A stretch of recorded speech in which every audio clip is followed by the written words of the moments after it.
if the Mets have their way, continue to mash the ball the way he has been this season. My brain works in weird ways, so this is what I see. What number is Jay Bruce? He was 32 with the Reds. Now that's Steven Matz right now. I know. So you're saying there might be a little wheeling and dealing? I don't know. Chase Utley grounded out his first time up. 32 was Matlack, wasn't it? Yes, it was. And I think, I don't know. It depends how important 32 is to Bruce. I don't know if that's something he's particularly affectionate about. Yeah. Maybe he doesn't care. But Stephen may have already gotten a text. I don't know.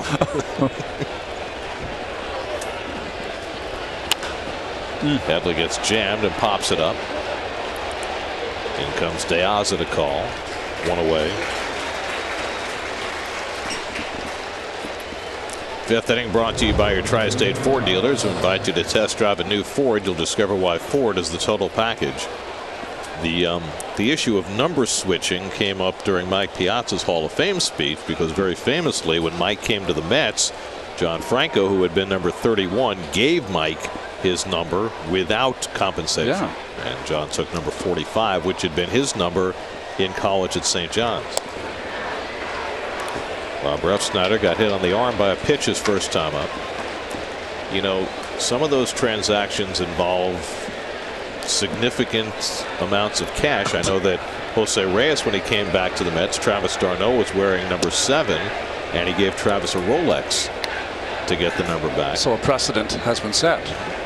However, what I also remember is that when Mitch Williams went to the Phillies and John Kruk had his number, Kruk just asked for a case of beer. Kruk. On our day, we would have got a Citizen's watch or something like that. And we would have taken it. Moreno to Refsnyder with Sabathia on deck. There's a strike. Verrett gave up a leadoff double to Jacoby Ellsbury in the 4th inning. Ellsbury eventually came in on a wild pitch, and that's the only blemish against Verrett so far. Check swing call, strike, 3-2.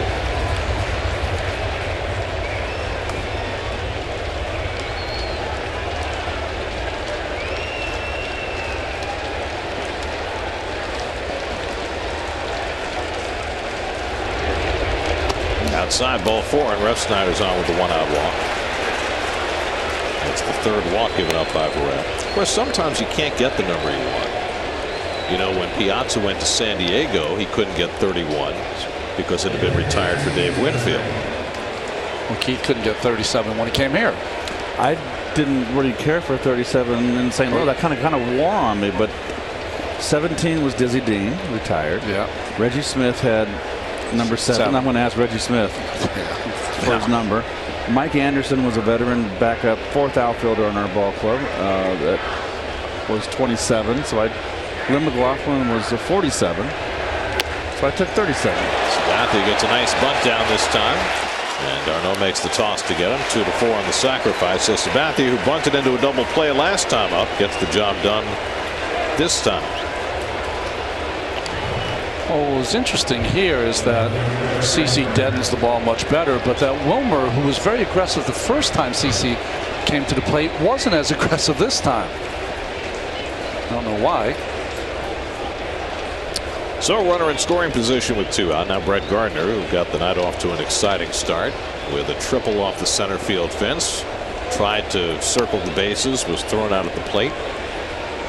Good hustle by Granderson to get over into center field to pick it up. Great throw by Walker. Good tag by d'Arnaud, who dropped a shin guard on Gardner's arm. And that got Verrett his first out of the night. Hit sharply over the bag. That's a fair ball, and the Yankees will take the lead. Refsnyder in to score. Gardner pulls in at second base with an RBI double. His second extra base hit of the night, and the Yankees go in front 2-1. I've always liked Brett Gardner as a player, as a hustler, a spark plug. Gets a breaking ball here. Too much plate right down the line.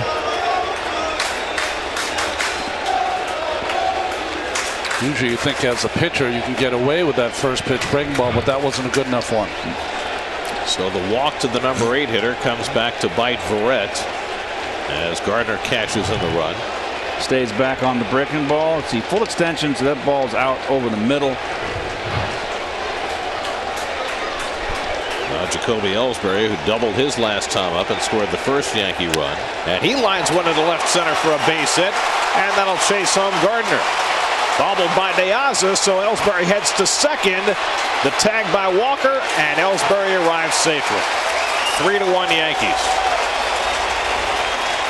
So the two fast guys at the top of the Yankee batting order, Gardner and Ellsbury, driving in the runs, and the Yankees have a 2-run lead. Hanging breaking ball pulled, and this one a sinker that stays too much out over the plate, not enough sink, and Ellsbury hits it right where it's pitched, and that should be an E8 right there on the advance, Gare. Managed to keep the hand on the bag as Walker kept the tag on him. It is a single, an RBI for Ellsbury, an error on De Aza, allowing him to advance.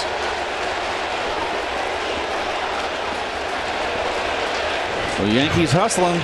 So the table setters for the Yankees, Gardner and Ellsbury, a combined 4 for 6 with 3 extra base hits tonight. Here's Teixeira, who's grounded out and walked.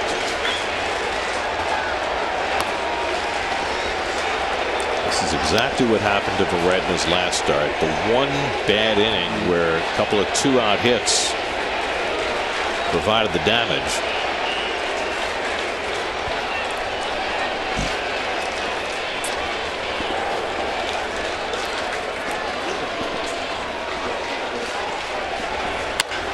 Grounded into the shift. Walker's got it. Verrett covers in time to get Teixeira. 4-1 putout ends the inning. But the Yankees get a couple of 2-out RBI hits from Gardner and Ellsbury. Halfway through at Citi Field, Yankees lead at 3-1.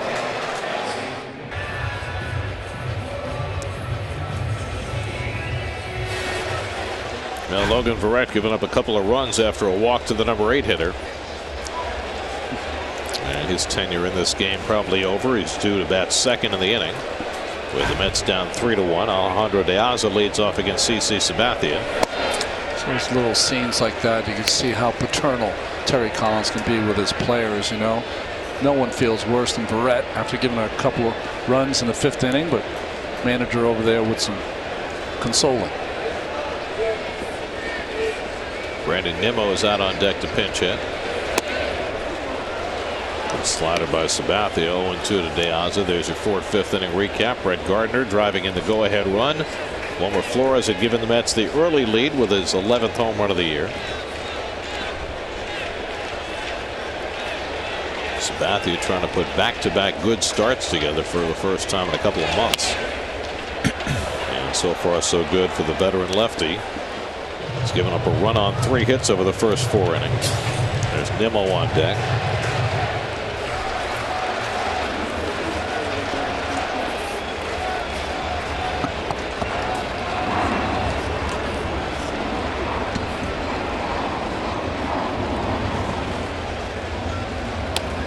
De Aza with a half swing. He went around strike 3.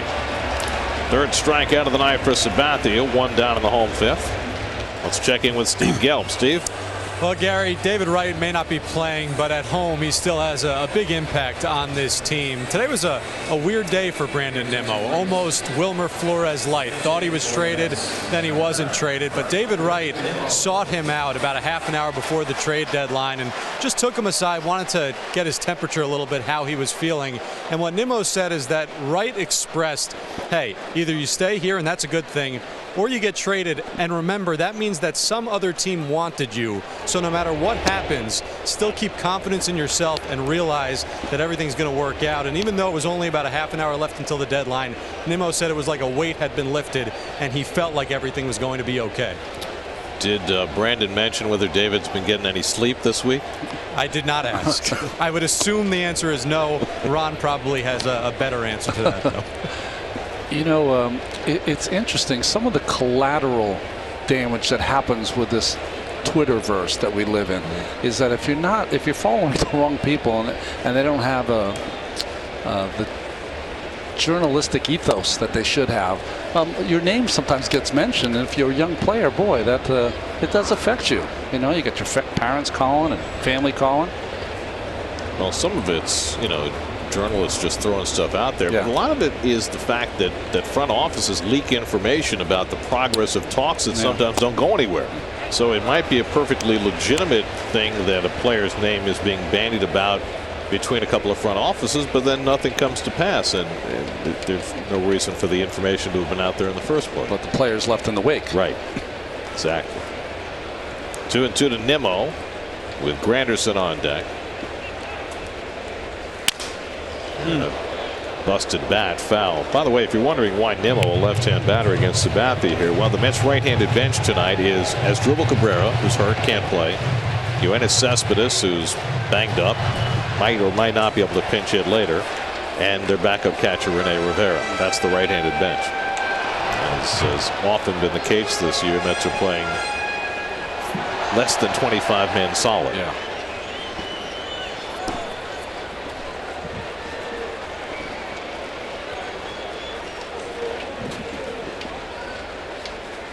Nimmo with a new bat, floats one into shallow left, and that'll fall for a hit. So a pinch hit single for Brandon Nimmo. Happy to still be here. Nice little inside out right there with 2 strikes. Up in the strike zone, goes right there, and a little inside out, beautifully done. So a man not traded who never had to shed a tear. You know, guys, one last thing about all of that, by the way. I mean, you were mentioning, Ron, about the Twitter sphere, and he was saying how it was something that he really tried to avoid. Nimmo did, by not looking at his phone. The only problem was that he needed his phone to check the time, so he kept checking the time on his phone and seeing a litany of text messages, so he couldn't avoid it as the day went on. I have 2 words for him, Steve. Get a watch? Airplane, airplane mode. That's good. Airplane mode. I think get a watch is 3 words too. So. 1-1 to Granderson on a high strike ball by Mark Carlson, the home plate umpire. Eric Goodell will be on to pitch for the Mets in the 6th inning.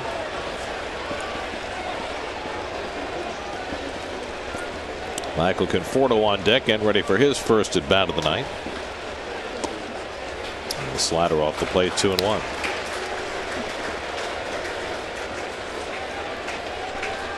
Granderson has popped up and walked tonight.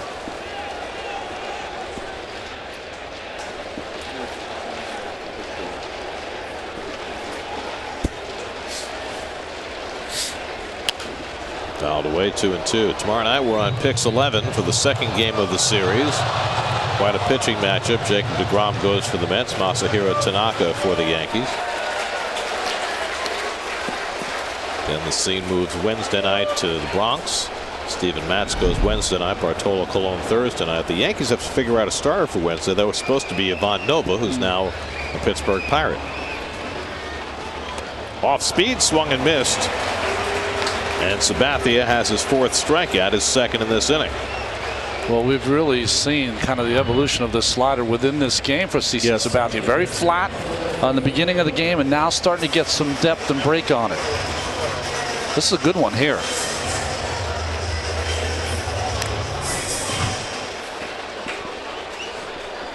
Well, now Michael Conforto. Michael came in to play left field. Justin Ruggiano left the game. Word on Ruggiano, he suffered a mild strain of the left hamstring running from home to first in the 3rd inning. As Sandy Alderson said when we had him on, even guys are coming in from out of town and getting hurt. That's when feelings start getting hurt. That's right.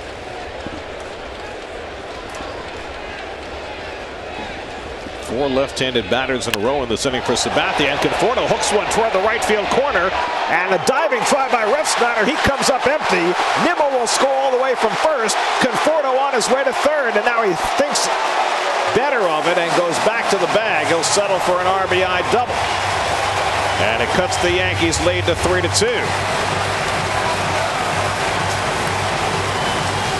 Refsnyder, a relatively inexperienced corner outfielder, really never had a chance for this ball, but gave it a good try. Well, Ronnie mentioned that Sabathia's slider was coming around, and it was, but he hung one right there. And Conforto took advantage of that hanger. So if you had more experience with 2 outs there, Refsnyder would have played that off the wall, probably would have held Nimmo from scoring, but opted for the dive. And Conforto gets a double. Conforto want to get in that lineup every day, get some hits against lefties. He did right there. Michael thought seriously about trying for a triple, but with 2 out, didn't want to make the third out at third. Now he's the tying run at second with Walker at the plate. And Neal takes a changeup outside for ball 1. That is Michael Conforto's first extra base hit against a left-hand pitcher this season. He had been 4 for 45 against lefties with 4 singles before that at bat.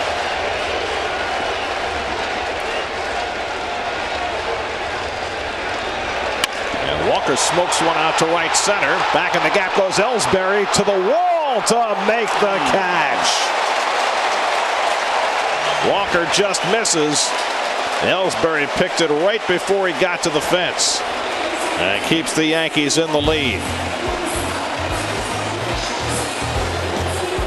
Conforto's RBI double makes it 3-2.